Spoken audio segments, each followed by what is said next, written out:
Bonjour à toutes et tous et bienvenue dans ce nouvel épisode de Dev Café, et je vous propose de vous servir la même recette que d'habitude, à savoir vous proposer le résumé de l'actualité du développement, et tout ça en 10 minutes.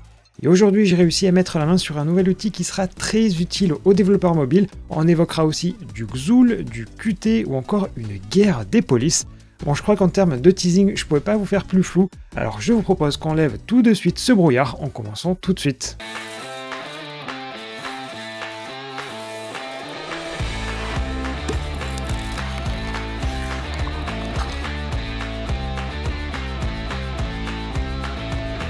Pour commencer, on va le faire comme souvent avec la partie mobile dans un premier temps, puis ensuite l'aspect plus développement. Et pour ça, on va reprendre le petit feuilleton commencé hier avec les applications de navigation en Chine.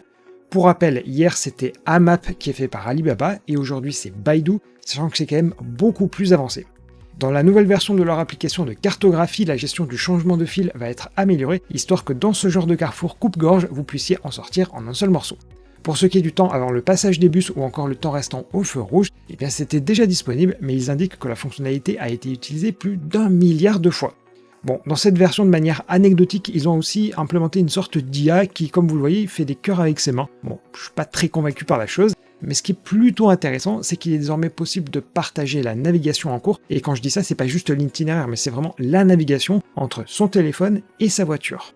Mais là où c'est encore mieux, c'est carrément dans les parkings où la navigation vers les emplacements libres ou ceux assignés sera proposée directement, comme vous voyez ici dans la capture, et là aussi c'est soit avec sa voiture, soit avec son smartphone. Bon, c'est pas que j'ai envie de conduire des voitures et encore moins d'en piloter une en Chine, mais clairement en termes d'expérience utilisateur, c'est une véritable rouste pour nous. Après, vous allez me dire que c'est aussi l'avantage d'avoir un gouvernement aussi centralisé qui force forcément tous les acteurs à se coordonner. Ensuite, comme hier, il n'y a pas vraiment de transition, car on va aller vers du semi-mobile, car il est question de Qt. Et pour ça, Qt, normalement, ça va vous faire penser à KDE, mais Qt peut aussi créer des applications pour Android et iOS. Et pas plus tard qu'hier, la version 6.5 de Qt a été annoncée par la société qui l'exploite, car l'idée c'est que du support est offert aux entreprises qui le souhaitent, et donc c'est payant, et cette version 6.5, elle aura d'ailleurs un support au long terme en étant qualifiée de LTS. Et si je vous en parle, c'est qu'il y a du nouveau pour le mobile. Déjà pour iOS, dans les Quick Controls, de nombreux composants manquants ont été ajoutés, et sur la partie Android, Material 3 est désormais disponible comme design system, avec aussi l'ajout d'API spécifiques pour permettre de s'aligner avec les specs de Google. Et enfin, sur toutes les plateformes, à l'exception d'iOS, FFmpeg est utilisé comme moteur pour lire le contenu multimédia.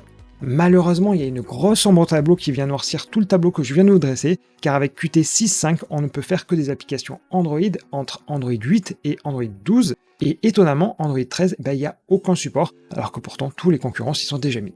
Bon, je vous préviens, je tente maintenant une transition. Le printemps arrive à grands pas, mais en attendant, c'est bientôt Pâques, et les nouvelles versions des langages fleurissent comme des œufs. Car après Swift 5.8 avec iOS 16.4, c'est au tour de Kotlin 1.8.20 d'éclore dans la nature. Bon, j'avoue, ma transition était pas terrible, mais le plus important, c'est que vous pouvez installer Kotlin depuis hier. Concrètement, dans les nouveautés, il y a un support expérimental de Kotlin vers du WebAssembly, et c'est très prometteur parce que peut-être qu'à terme, ça remplacera le Kotlin vers JavaScript qui existe déjà aujourd'hui. Sur la partie JVM maintenant, on retrouve en preview l'accès aux propriétés synthétiques. Alors, je suis pas très sûr de la traduction en français, mais c'est l'écriture avec les deux petits points. Sur l'aspect native, les améliorations concernent essentiellement Objective-C et le plugin Gradle pour Cocoa Pods. Ensuite, pour ce qui est du fameux nouveau compilateur K2, il s'améliore, mais il reste toujours en version alpha, sachant qu'ils avaient annoncé vouloir réduire le spectre des nouveautés de Kotlin cette année, pour au contraire se recentrer dessus. Et sur l'aspect langage, quasiment tout est expérimental, mais on a l'arrivée de l'encodage et du décodage en base 64. Ensuite, sur les énumérations, il est désormais conseillé de ne plus utiliser la méthode values, mais plutôt la propriété entries, parce qu'en termes de performance, ça ne passe plus par les tableaux. On a aussi les data objects qui font leur apparition, et c'est une sorte d'extension aux objects tout court, en permettant notamment d'avoir un toString plus lisible. Et enfin, c'est assez spécifique puisque ça retire les restrictions qu'il y avait sur les constructeurs secondaires dont le corps était dans les classes inlines.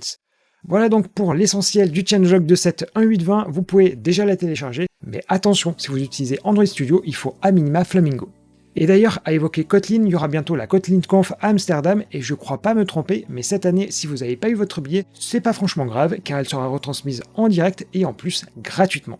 Au cas où, ce sera le 14 avril, c'est-à-dire vendredi prochain, mais je vous rappellerai ça, bien sûr, en temps et en heure.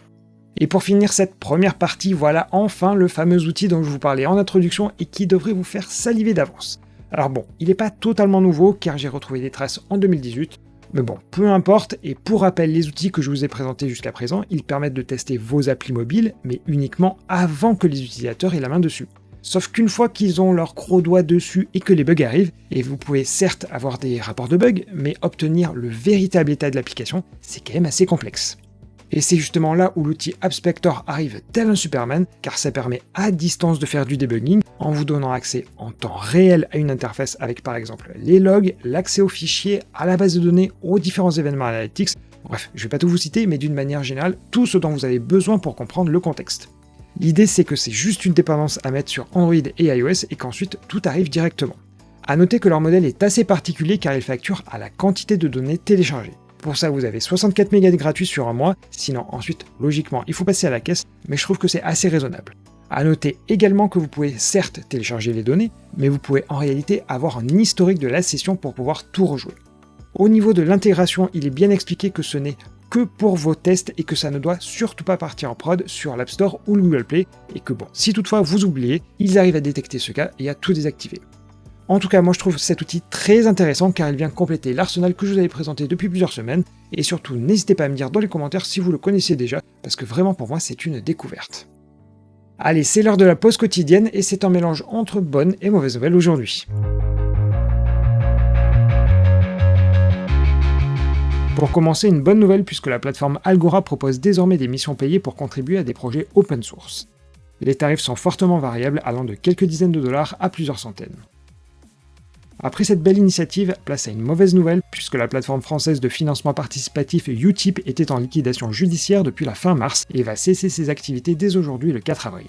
Le service était beaucoup utilisé par les créatifs et autres influenceurs qui devront désormais se tourner vers son compatriote Tipeee mais qui a quelques casseroles derrière ou Patreon.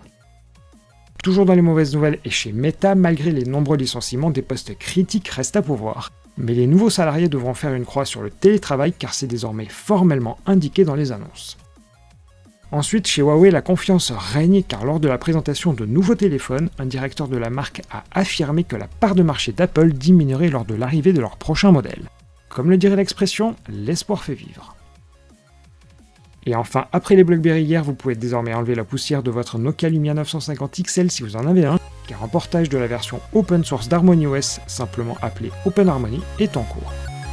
Pour reprendre, je voulais brièvement vous montrer ces statistiques de StatCounter qui sont assez intéressantes autour de Windows, car on voit que Windows 11 est en progression constante, mais contrairement à ce qu'on pourrait croire, ça ne se fait pas au détriment de Windows 10, mais plutôt de Windows 7 et 8. Comme quoi le fait que Microsoft force son Secure Boot sur Windows 11, c'est pas une si bonne nouvelle, alors même que des premières rumeurs autour de Windows 12 commencent déjà à faire leur apparition. Et allez, vous n'imaginerez jamais ce qu'elles prédisent. Eh bien, il y aura de l'IA dedans. C'est étonnant, n'est-ce pas? Bon ok, j'avoue j'exagère un tout petit peu, parce qu'il y aura plein d'autres choses dedans, mais le troll était tellement facile. Alors on va maintenant parler de Xul, et non c'est pas un énième influenceur ou alors un chanteur boosté à l'autotune, mais plus sérieusement Xul c'est un namespace XML au même titre que l'HTML ou le SVG. Et c'était notamment utilisé dans l'interface graphique de Firefox pour tout ce qui ne relevait pas du web, c'est-à-dire tous les attributs CSS qui commençaient par un -moz puis quelque chose. Mais comme qui dirait, ça c'était avant, car l'annonce a eu lieu en fin de semaine dernière, puisqu'il n'y a désormais plus aucun Xul dans la base de code de Firefox. À la place, tout est fait en pur techno-web.